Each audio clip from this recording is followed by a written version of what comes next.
So के भएछ भने हैन उहाँहरुको बाइकमा तेल नरहेछ के मैले चाहिँ हिँड्नु नि त म त्यहाँसम्म पुर्याइदिन्छु एकजनाले चाहिँ पेट्रोल किन्नु अनि त्यसपछि म यहीँसम्म पुर्याइदिन्छु भनेको मान्नु भएन के यही ठिकै छ हजुर यहाँ तिलाठी गाउँ हो मेरो चाहिँ यहीँ गएर आएको हुन्छ हैन यस्तो चेकिङहरु हुन्छ के टाइकटुको हल्का रोक्ने बोल्ने अनि चल्दिने झिलिमिली बत्तीको झिलिमिली यता तिहार लागिरहेको छ फेरि लो गर्ने होइन के अरे 4-5 वटै हो बाल्दिने फेरि गाइस यहाँ चाहिँ अब के भएछ नि यहाँ बाजुहरूको चाहिँ बाइकमा प्रब्लम भएछ कि सो के प्रब्लम भएछ यसो अब चेक गर्दिनँ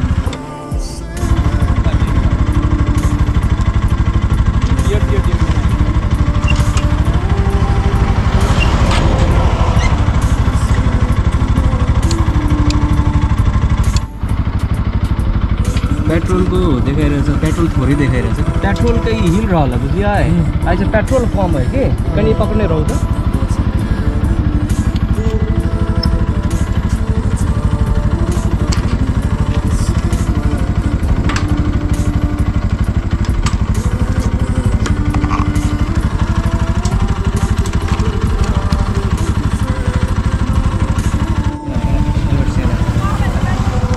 यहाँको अन में लागल है कि एकरा अहाँ यसलाई चाहिँ रिजर्भमा यदि गयौँ थिएँ रिजर्भमा तो शायद आप स्टार्ट हो सकेगा कहीं दूर करूँ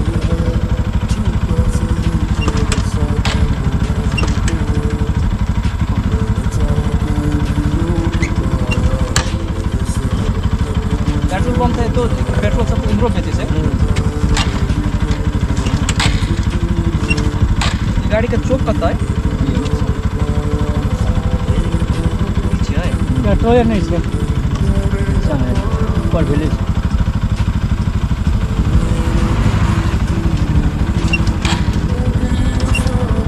ऊपर के नीचे क्या दे ऊपर के क्या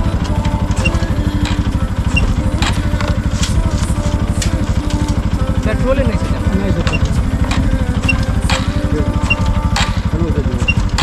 ना करो हाँ हम चलो तो पेट्रोल है पेट्रोल लगा ज्यादा बुक नहीं चल उन्हें जेबे कर उमरे दे भाई बिल्कुल चौकी में बैठ जा हां भंसारे जेबे चल ये भंसारे रे बिल्कुल चल हम तिलाठी जा रहल छियै कि हां तिलाठी घर छै ए दिल्ली 1 नंबर वार्ड हमसे बात के छै हां क्या सो के भएछ भने हैन उहाँहरुको बाइकमा तेल नरहेछ के मैले चाहिँ हिँड्नु नि त म त्यहाँसम्म पुर्याइदिन्छु एकजनाले चाहिँ पेट्रोल किन्नु अनि त्यसपछि म यहीँसम्म पुर्याइदिन्छु भनेको मान्नु भएन के चल भाई तो चलू ना हम पेट्रोल लोग आबि जाइ छियै क्या घर के यहाँ पेट्रोल लोग हम सब आबि जाइ छियै न ओतऽ सँ मोटरसाइकिल एते छोड़ दियो हाँ हम चल दिए हम पहुँचा देते फेरो लियो लियो लियो जति भन्दा नि भएन बुढालाई खोइ बाइकको माया लाग्यो कि डर लाग्यो खोइ के लाग्यो है भन्नाले मैले के भनेको भने हिँड्नु नि त म त्यहाँसम्म पुर्याइदिन्छु अनि पेट्रोल लिएर फेरि यहीँसम्म ल्याइदिन्छु भनेको मान्नु भएन सो यस्तै छ गाई चाहिँ अब त्यही हो अब खोइ के हो कसको मनमा के हुन्छ होइन थाहा नै हुँदैन रातिको समय डराउनु भयो क्या अब हेर्नु है त्यो बाजेले अब त्यो बाइक कहाँसम्म डोराउँछन् भनेको म तपाईँलाई देखाउँदैछु सिन कट गर्दिनँ होइन मैले लास्ट टाइम उहाँलाई रिक्वेस्ट गरेको ठाउँबाट अब हेर्दै जानु म कहाँ पुग्छु त्यहाँसम्म चाहिँ उहाँले डोर्याउनुहुन्छ है फेरि हाम्रै गाउँतिरको मान्छे हुनुहुँदो रहेछ क्या हाम्रै गाउँभित्रको मान्छे हुनुहुँदो रहेछ अब झन् यसो हेल्प गरिदिउँ फेरि हाम्रो बाजेको नि नाम लिइदिइरहेको फेरि अनि त्यो भइसकेपछि लौ त नि झन् लगिदिन्छु भनेको के भन्नु हेल्प गर्न नि गाह्रो छ यो मेरो इन्जिनको यो लाइट अन छ यार किन होला यार अहिले भर्खरै आज मेरो बाइकमा त दह्रो खर्च भएको छ यार के खर्च गरेँ भने क्लच प्लेट फेरेँ अनि यो ह्यान्डल कोनहरू मिलाएँ फेरेँ होइन अनि अर्को भनेको सर्भिसिङ गरेँ मोबिलहरू फेरेँ आज टन्नै पैसा खर्च गयो यार तर ल हेर्दै गर्नु है हेर्दै गर्ने उहाँहरूले कहाँसम्म डोराउने हो यो बाइक त्यो बाइक फेरि अब भनेको हो म पुर्याइदिन्छु भन्दा मान्नु भएन गाइस अहिले चाहिँ के छ भने मेरो बाइकको चाहिँ त्यो अर्को जुन लाइट छ नि त्यो एलइडी लाइट होइन त्यसको चाहिँ तारको कनेक्सन छुटाएको छ, त्यही भएर चाहिँ अब भनौँ न अर्को लाइट चाहिँ बाल्न पाएको छैन। त्यो भएर भ्लग चाहिँ हल्का अँधेरो अँधेरो आइरह होला है। खासै अब NS200 को मलाई चाहिँ लाइटै मन पर्दैन क्या, त्यो एक्स्ट्रा हालेको थिएँ। अब अघि भर्खर बनाएर आएको, उसले हल्का फिटिङहरूको जानेन, त्यही भएर अनि आज चाहिँ छोडिदिएँ। त्यसको लागि चाहिँ अब अरू काम चाहिँ भयो, बन्यो होइन। सो अब चाहिँ म एक्चुअली बोर्डरतिर जान्छु है। यहाँनिर खतरा लाइट छ क्या, तर उहाँहरू यहाँसम्म डोराउँछन् कि अझै उतासम्म डोराउँछन् थाहै छैन।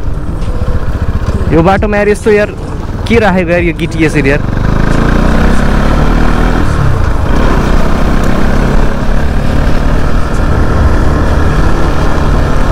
ल उहाँहरूले डोराउने ठाउँ डोर्याएर लिएर आउने ठाउँ आइपुग्न लागिसक्यो। उहाँसम्म हो क्या डोराउने।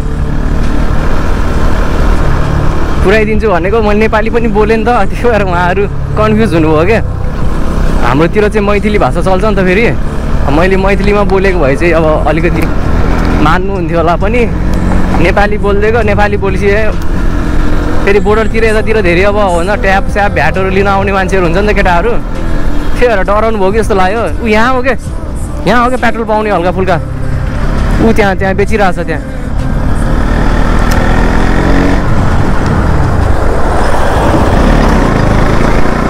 यस्तो पुलमा नि बोटे खान्छ यार। सरकारी बाइक, सरकारी गाडी फेरि अझ। ल गाइज हेर्दै गरौँ, भिडियो हेर्दै गर्नु होला है। अब चाहिँ म एकचोटि कुनौली भन्सार पुग्छु।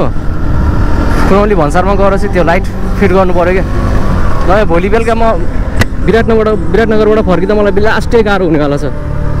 अहिले त यो लाइटहरूले गर्दा, यिनीहरूको लाइटले गर्दा मलाई अप्ठ्यारो भइसक्यो।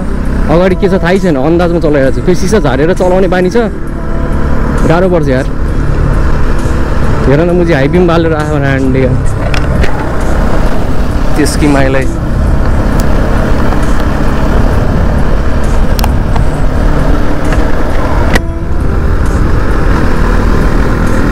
ल गाइस हल्का अगाडि गएर भेटौँ है। एक के छ यहाँ चेकिङ छ क्या। टन्नै बाइक रोकिरहेछ त, लड्यो क्या, एक्सिडेन्ट भयो क्या। के हो, के को चेकिङ हो? झिलिमिली बत्तीको झिलिमिली। यता तिहार लागिरहेको छ फेरि। लो गर्ने होइन के अरे, 4-5 हो बालिदिने। फेरि हेलमेटको सिसा खोलेर चलायो भने त कस्तो किराहरू मुखमै छिर्दिन्छ क्या। ल रातिको भ्लग हो गाइस। म मेरो गाउँ आइसकेँ होइन। बाइकहरू धेरै मर्मत भइसकेको छ। यहाँबाट भित्र छिर्ने हो मेरो चाहिँ। एकचोटि यता काम सकेर आउन।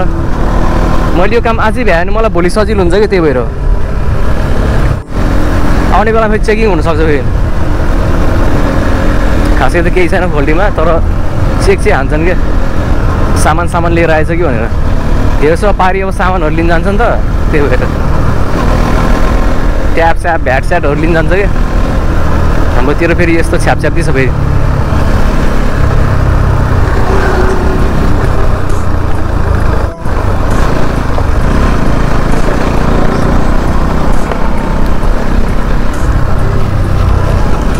ल यो पुल पनि क्रस गरियो। अब धेरै टाढो छैन, अब उति नजिकै हो। आज के होला, पानी पर्छ क्या, खतरा। ल गाइस आज चाहिँ नाइट भ्लग भएन। नाइट भ्लगमा पनि फेरि त्यति राम्रो भएन क्या। कन्टेन्ट त्यहाँ थियो होइन, कन्टेन्ट त्यहाँ थियो, खासै उठाउनै सकिएन। पेट्रोल लिएर आएर हेल्प गरिदिएको भए चाहिँ कन्टेन्ट हुन्थ्यो होला। यो हेलोजनले त देख्दैन के, बाटो नै देख्दैन कि राम्रो। ल साथीहरू ग्यारेज आइपुगिसक्यो है। म सबै यहाँ यसो अब गर्न लगाउँछु। एकचोटि यहाँ पुगेर आऊँ न।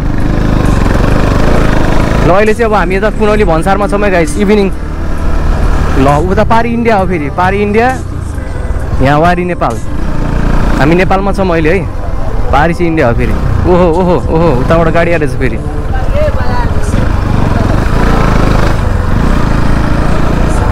पारी चाहिँ पुरा इन्डिया हो।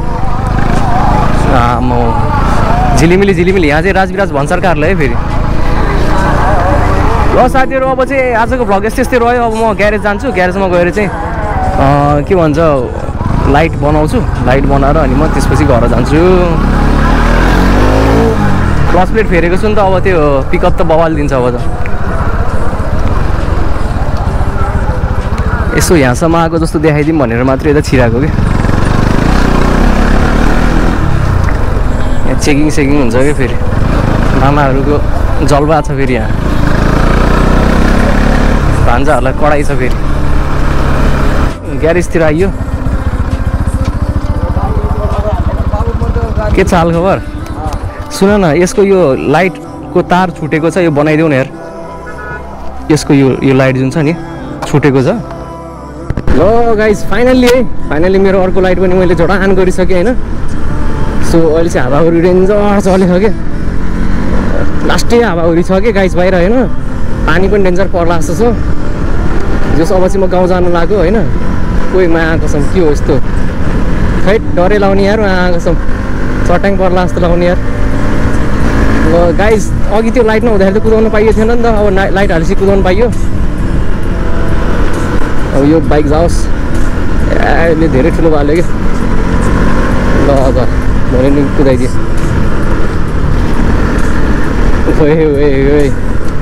साइड ल गाइज नाइट ब्लग ल थ्याङ्क यू सो मच यस्तो भिडियो हेरिदिनु भयो होइन अहिलेसम्म भए पनि खासै कन्टेन्ट त थिएन अघि उताबाट बाइक अब त्यत्रो बनाएरै आएको थिएँ अब चाहिँ भनौँ न लाइट एउटा एक्स्ट्रा अब राम्रो बनेर आयो यो भएपछि चाहिँ जस खुसी लाग्यो यहाँ अब ट्राफिक दाजुले चाहिँ यसो चेकिङ हान्छन् होइन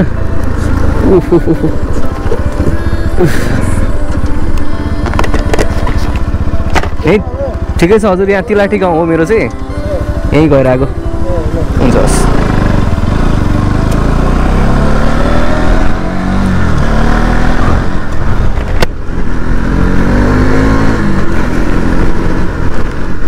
होइन यस्तो चेकिङहरू हुन्छ क्या यो ट्याकेटुके हल्का रोक्ने बोल्ने अनि चलिदिने मान्नु त पऱ्यो नि ल गाई चाहिँ भोलि मेरो लोकसेवाको दोस्रो पत्र छ यहाँ छ्या केही पढिएन यार केही पढिएन कसम पासै भएन होला जागिर त के खाइन्छ होला कुन्नी थेट लोकसेवा धरि हाप्पी यार गाइज ओ पानी पर्ला यो ए ब्लगिङको चक्करमा लोकसेवा पनि छोडियो यार थेट यस्तो गर्न त नहुने हो सरकारी उयोमा थेट उडाइदिन्छ यार बाइक स्लो गियर डाउन गाउँभित्र हालिहाल्नु पऱ्यो ल guys thank you so much watching my video today lots of and bye bye म यहाँबाट मेरो भित्र छिरेँ